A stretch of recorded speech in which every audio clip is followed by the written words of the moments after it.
Ато зонасында вазиет кергенлешті. Уч арбий инсан эля колды, да дорто кечкен күндева манда яраланды.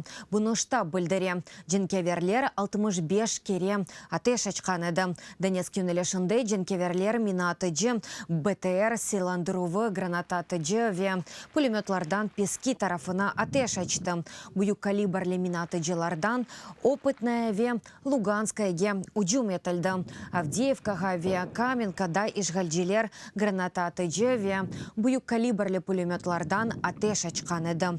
Бутовка оджағы Троицкая Зайцева ве Новгородский янында да вазиет керген еді. Верхне Троицкая джеварында дженкеверлер БМП-ны ишлетті. Авдеевка ве Новгородский янында снайперлер чалышқан еді. Минатыджы ве гранататыджылардан Ишгалджилер Новотроицкая Водяное Гнутова ве Маринка янында уджум еткен еді. Бұның еле Красногоровка, Широкина ве Павлополь районларында вазиет керген еді. Новотроицкая тарафына снайперлер атеш ачқан еді.